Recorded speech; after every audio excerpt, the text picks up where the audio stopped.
I've got a story. Far away in the heavenly abode of the great god Indra, there is a wonderful net which has been hung by some cunning artisan in such a manner that it stretches out infinitely in all directions. In accordance with the extravagant tastes of deities, the artisan has hung a single glimmering jewel in the center of each net. And since the net itself is infinite in dimension, the jewels are infinite in number. There hang the jewels, glittering like stars in the first magnitude, a wonderful sight to behold. If we now arbitrarily pluck one of those jewels for inspection, look closely at it, we will discover that in its polished surface, there are reflected all of the other jewels in the same net, infinite in number. Not only that, but each of the jewels reflected in this one jewel is also reflecting all the other jewels, so that there is infinite reflecting process going on. My talk today is in service to Mother Earth, as we are completing our series this month, Pillars of Service. That story, Indra's Net, is an ancient story. It was first written about, we first know about it from 1000 BC. It originates from the Hindu and the Buddhist traditions. The story demonstrates oneness. It demonstrates the same oneness that we teach in the Science of Mind today, that Ernest wrote about in the early 1900s, late 1800s, early 1900s, I guess. Plato talked about it in 500 BC. Jesus shared that as part of his message at 30 AD. So it is part of our consciousness, this story of unity, the story of oneness. But if that's the case, why do we not feel oneness all the time? Why do we not live in oneness all the time? Anybody heard of Chief Seattle? You may have seen some of his quotes and some of his writings and things. He lived in the 1800s up in the Pacific Northwest. He died in 1866. And he was a great chief, and he supported a path to accommodation of the white settlers rather than resistance. He recognized this unity. He recognized oneness. And he was about peaceful accommodation. The city of Seattle happens to be named after him. One of the things he said, humankind has not woven the web of life. We are but one thread within it. Whatever we do to the web, we do to ourselves. All things are bound together. All things connect. Again, the same theme, right? The same theme. Universal. Interconnectedness, interdependency upon each other and upon all of our environment. So why do we feel so separate and alone sometimes? Why do we feel so separate and alone? And how do we get back to recognizing, realizing, remembering our sacredness, the sacredness of all life, everything and every person, and our connection to Mother Earth?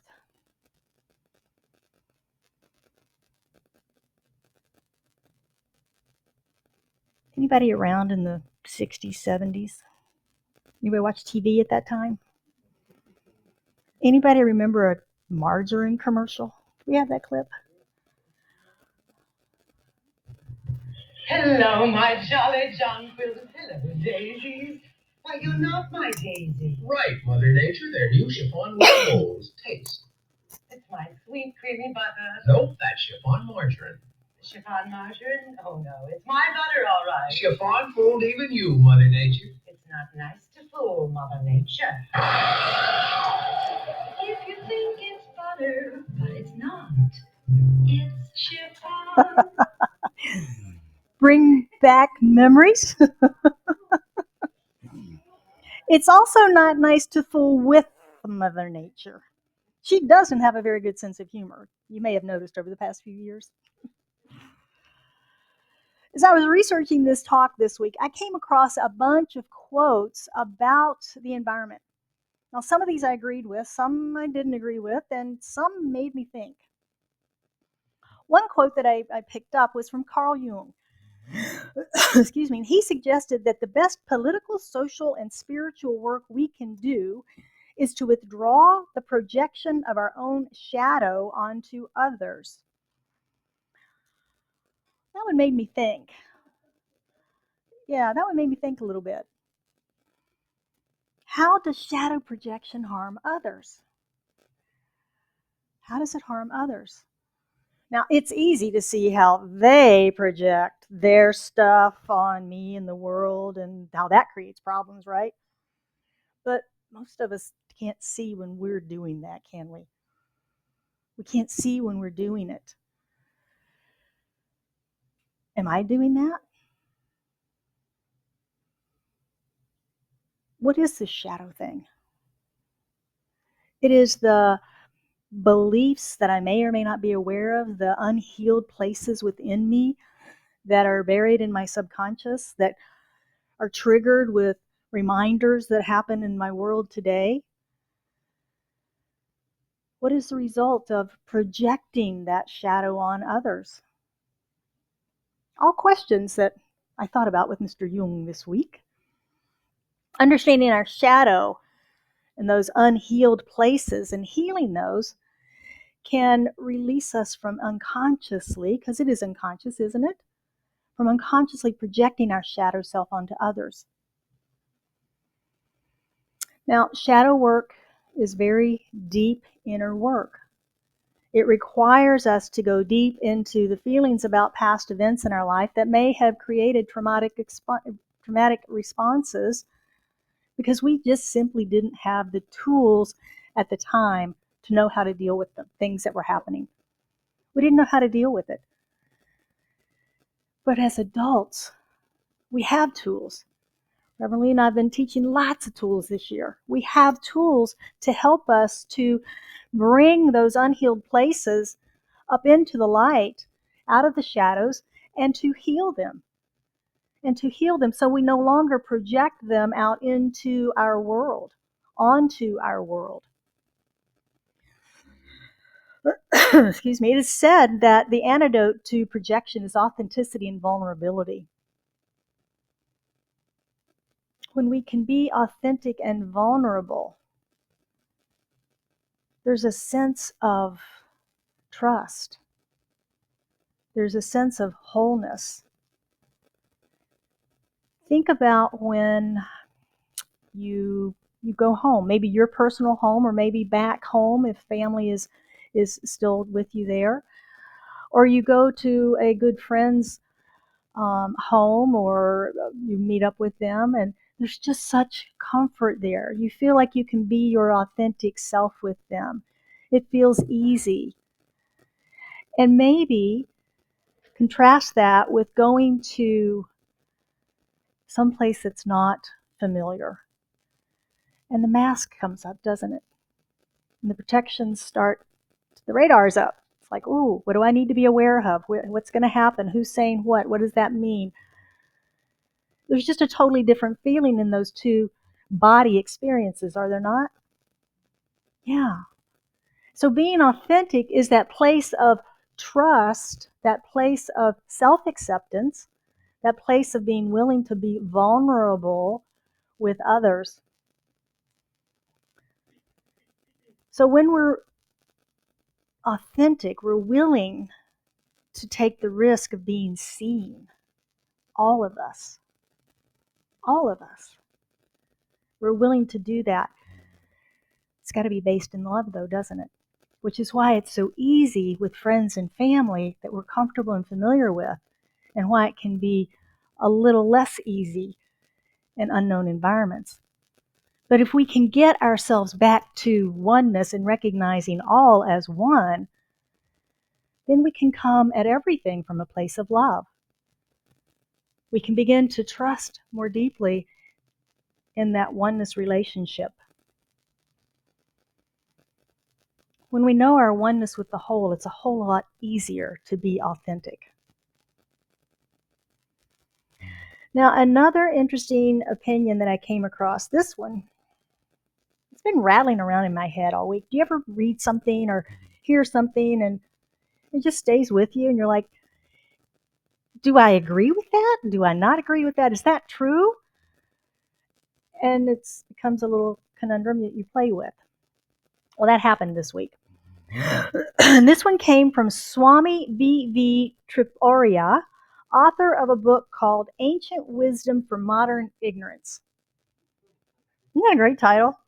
Ancient Wisdom for Modern Ignorance. Now, he suggests that our present environmental crisis is, in essence, a spiritual crisis. He bases his opinion on a look back to medieval Europe and the psychic revolution that vaulted Christianity to victory over paganism. Now, remember, paganism celebrates nature, and they have inhibitions against exploiting nature. They honor everything. The church took the spirits out of the trees and the mountains and the seas, and their ghost busting theology made it okay for humans to exploit nature with indifference.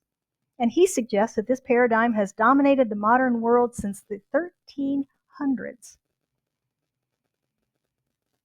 Now, if you recall, the Industrial Revolution began around the 1700s. So we came out of the Roman Empire's control around 475 or so. And then this time of Christianity tipping the scales happened from 476 until about 1400, and then began the Industrial Revolution. So during that time, that medieval 475 to 1300 period, this Swami gentleman suggests that that's when our environmental crisis started. What do you think? It rattled, yeah, it just kind of goes, things that make you go, So ponder and play with that this week. Now, he goes on to suggest, excuse me, that the current environmental crisis demands a functional reorientation of human consciousness. Well, I think a lot of things demand that. But let's go with this. His solution, he suggests regenerating and rejuvenating basic values of the Vedic culture. Now, the Vedic teaching says that nature is permeated by a reverence for all life and an awareness of the great forces of nature, earth, sky, air, water, fire, including all living things, plants, trees, forests, seas, animals, us, everything, are all bound to each other in great rhythm of nature. The divine is not exterior to creation, but expresses itself through its creation. Does that sound familiar to anybody that studies the science of mind? Yeah. God in us, through us, is us all. So whether or not you believe that the environmental challenges today started in medieval Europe, or that the Vedic teaching is the solution, we, all of us collectively, can choose to be in service to Mother Earth by continuing to live our teaching of oneness. That's how we do it. That's how we do it. The more I study, the more, thank you, Ron, the more I study and read and process, the more I'm convinced that all of this is an inside job. I mean, we can play in the world of effects, but we got to work in here. We have got to do our work in here, transform our consciousness about all of it, about all of our brothers and sisters around the world, about our planet Earth and how we tread across her, and what we do. It starts in here. It starts with our attitude, our conscious awareness of that. When we live from this perspective, we're conscious and aware of each other. It's so easy to watch the news and watch TV shows and movies and become so detached from what's real. It's easy to watch things around the world and go, wow, isn't that awful over there?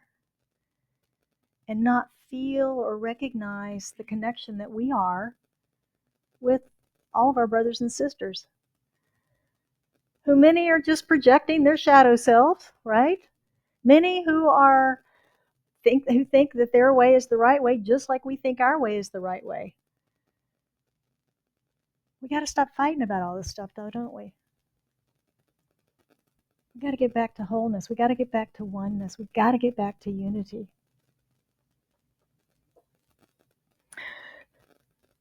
When we learn to tread lightly within our lives and upon earth, and remember that we live in a sacred alliance with everything that is. There's nothing outside of it, just like there's nothing outside of God. It is a sacred alliance with all of us. And we can all have our different opinions. We can have our different perspectives. We will have, because that's what we've come here to do.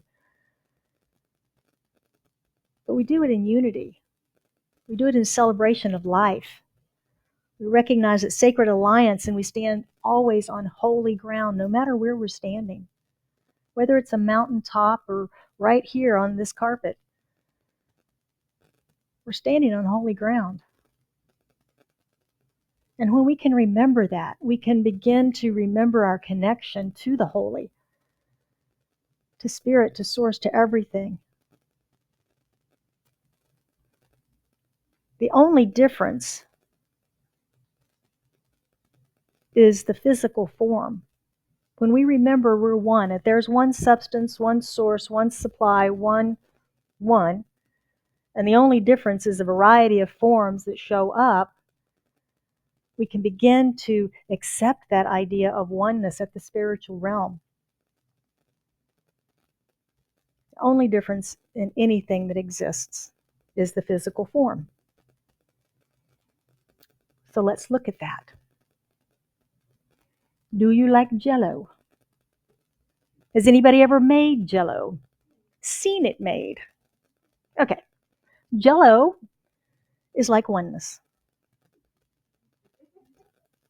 Jell-O is like oneness. We have a seed called the packet of Jell-O powder. We put it into the law, which is putting the water in, and it begins to transform and congeal. And then out comes the form. Now, the Jell-O doesn't get to pick the form, does it? We do. Is it a beautiful parfait glass that we have different layers in, with perhaps some fruit and some whipped cream, and all sparkly in the glass? Is it that lovely fish, copper mold? Or do we just leave it in the bowl we mixed it up in and it takes that form? The Jell-O doesn't get to choose, does it? The Jell-O simply does its thing, which is get activated by the soil or the water to begin the congealing or forming process. We get to tell it what form it goes in. We get to tell it. And that's what we get to do. We get to decide what form our manifestation is going to be, what form the infinite substance is going to become in our lives. If there's one substance from which all is formed, the same substance, just different forms. We're the mold makers. Choose well.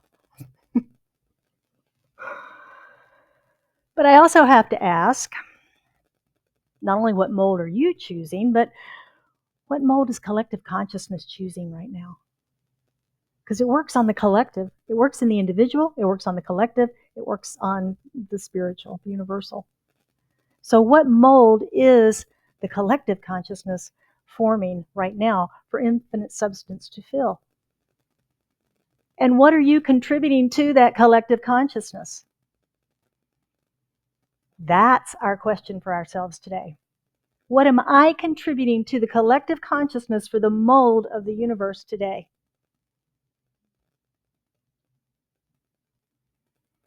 When we look around, we might think it's some of those wild concoctions from the 60s and 70s that went into Jell-O. I'm always fascinated when I look at these molds, some of the things they put in them. But the real question does become what mold you're making. What are you doing to positively impact, help, nurture, or heal Mother Earth, your life, our planet,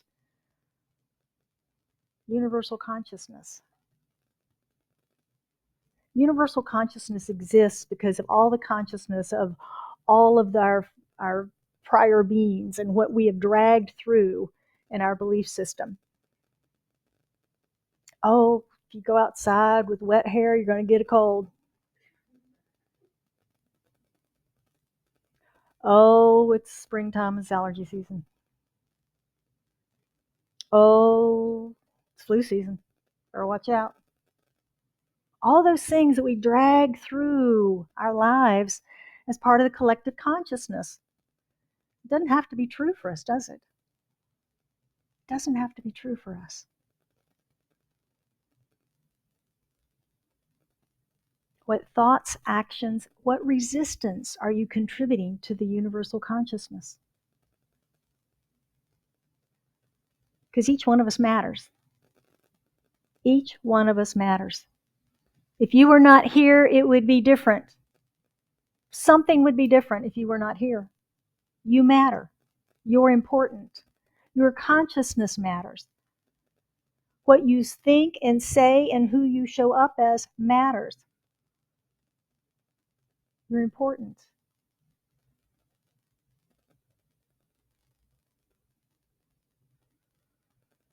When we can become present to our individual actions and our relationship to the whole of humanity, including Mother Earth. I include Earth in all of this because without it, we don't exist, right? It's part of us. It's part of us. The cosmos is part of us. Neil deGrasse says we come from stardust. It's part of us. This allows us to step more fully into the acceptance of our oneness with God, life, everything. Everything. This month, Reverend Lee and I have been talking about this as the spiritual beings that we are in this human experience we are having from the standpoint of service and how we can be in service in our relationships with each other, how we can be in service in this community, how we are in service to our global community, and how we're in service to Mother Earth. We talked about service as seva, a spiritual practice. It's the giving of the self in love. It's the sharing of our gifts and talents that we've each been blessed with. It's practicing circulation. Seva is how we can practice the presence of God in every moment. By remembering we are connected in that one and we are of service to each other and to planet Earth.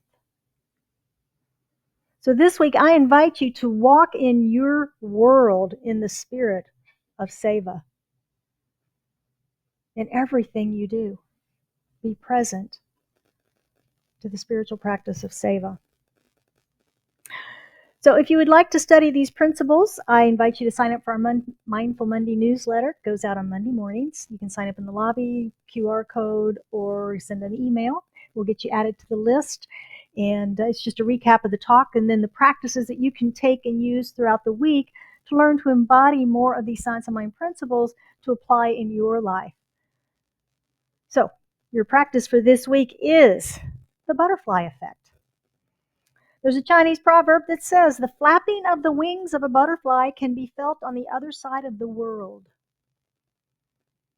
It also speaks in science of chaos theory, I believe. So this week, remember the butterfly effect, Indra's net, and the jewel that you are within it.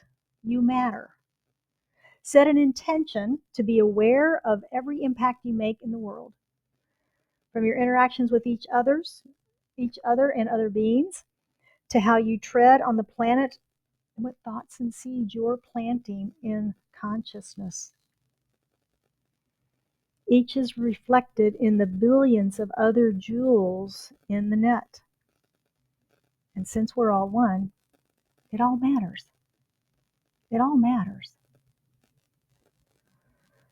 This week, let's live consciously aware of how much you matter and tread lightly through your life. So it is. Questions or comments for you this morning? What? Wear life like a loose garment. Wear life like a loose garment. Beautiful. Who said that? Did you say that? Oh, come on. It is said, wear life as a loose garment. Nice. Jim. Oh, you wrote stuff down. Uh-oh. I wanted to share a comment from Heather online, who during the Jell-O portion said, made me think of Taco Bell. Each thing is made up of pretty much the same ingredients, but it's presented in different forms. Thank you, Heather. Love that. Also, another fun fact. The actress who portrayed Mother Nature, Dina Dietrich, was a member of the Los Angeles Church of Religious Science, very active in the community there. I believe she was a board member and also a practitioner. Oh, wow. Thank you. Yeah, I just saw she passed away at 91. Yeah. Fun stuff. Thank you, Jim. Anyone else? Taco Bell? That was good, Heather. All right. Thank you, Joe. So would you join me in prayer this morning?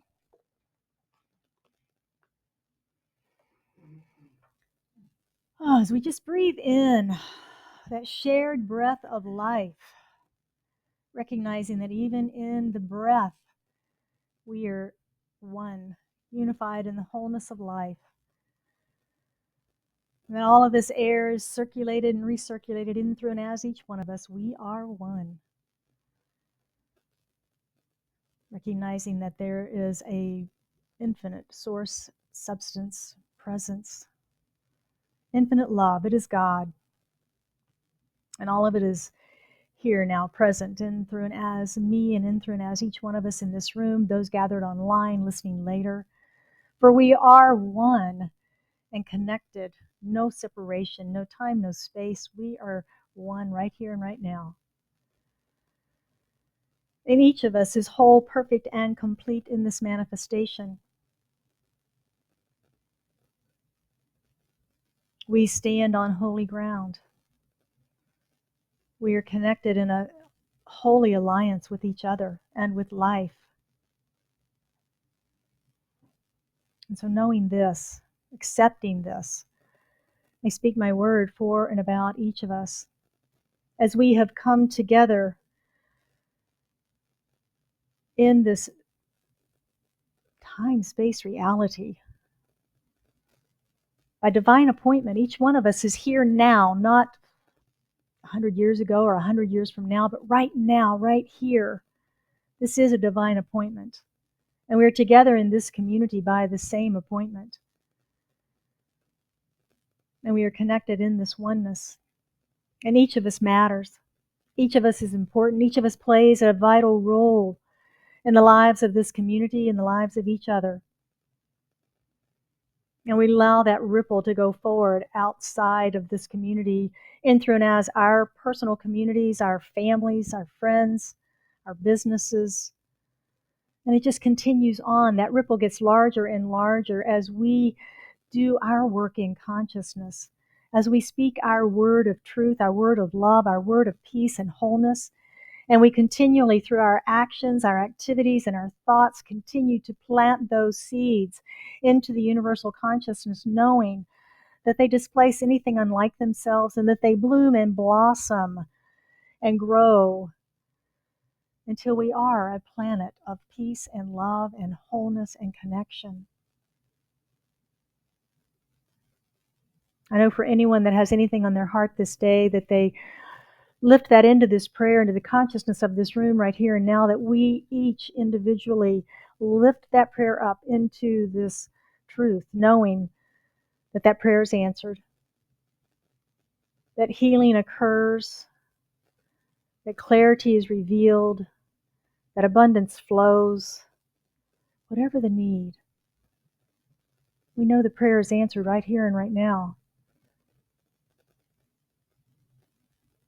I bless this center, and each who is here, has been here, and is on their way here, knowing that this is a beacon of light, and that we continue to express that light into the world. It's with a grateful heart filled with thanksgiving and gratitude that I release this prayer into the action and activity of law, knowing that it's already done. There's nothing else to do except accept it and allow the law to work as the law does. So we let go, we let God, and we affirm this truth by saying, and so it is.